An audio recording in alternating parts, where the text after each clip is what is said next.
નમસ્કાર મિત્રો, આજે આપણે ખેડૂતોના નવા કાયદા વિશે વાત કરીશું। જો તમે ખેડૂત હોય તો આ વિડીયો જરૂરથી જોજો અને ચેનલ પર નવા હોય તો ચેનલને સબસ્ક્રાઈબ કરી દેજો।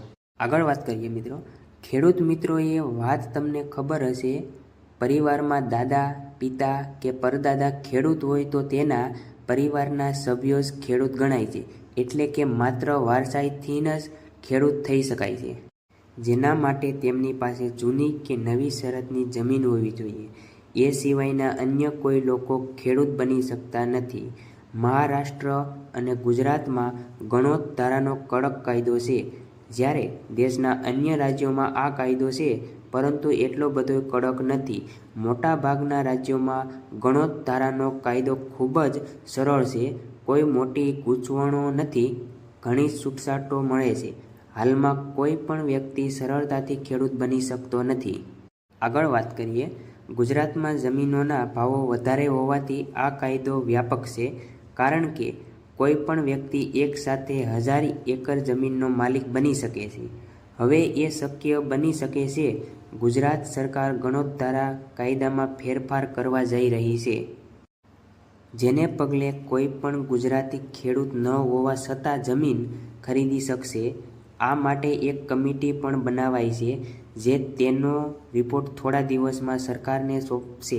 ખેતીની જમીન ખરીદવા માટે જન્મે ખેડૂત હોવો અનિવાર્ય નહીં રહે।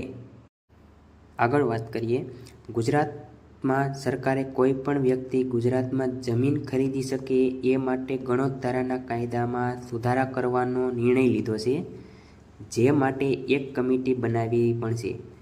ગુજરાત રાજ્યમાં ખેતીની જમીનના નિયમન માટે ગુજરાત ગણોત વહીવટ અને ખેતીની જમીન અધિનિયમ 1948 અસ્તિત્વમાં છે। આ કાયદો જમીન સુધારાના ભાગરૂપે મુંબઈ રાજ્ય અસ્તિત્વમાં હતું ત્યારે ઘડવામાં આવ્યો હતો। આગળ મિત્રો વાત કરીએ, ગુજરાતમાં ખેતીની જમીન ખરીદવા માટે જન્મે ખેડૂત હોવું અનિવાર્ય છે।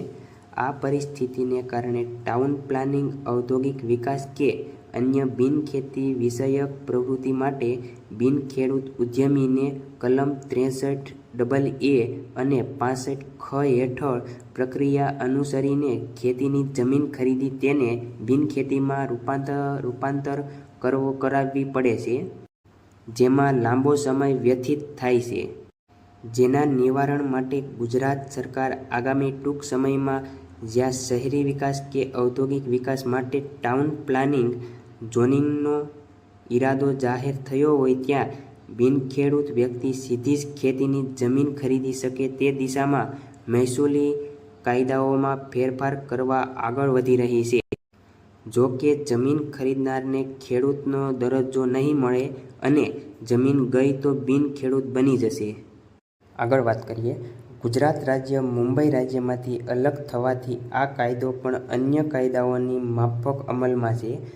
આ કાયદામાં ગણોત ધારાની કલમ 63 મુજબ કોઈ પણ બિનખેડૂત વ્યક્તિ કલેક્ટરની પરવાનગી સિવાય ખેતીની જમીન ધારણા કરી શકતો નથી। હવે શિક્ષણનો વ્યાપક વધવાથી મોટાભાગના ખેડૂતો શિક્ષિત થાય છે, પરંતુ આજે પણ ઘણા ખેડૂતોને કાયદાની જાણકારી ન હોવાથી કોઈ અસાધારણ સંજોગોમાં ધારણ કરેલ જમીન એટલે કે ખાતાની જમીન વેચી દે તો તે વ્યક્તિ બિનખેડૂત બની જાય અને તે બીજી જમીન ધારણ ન કરી શકે।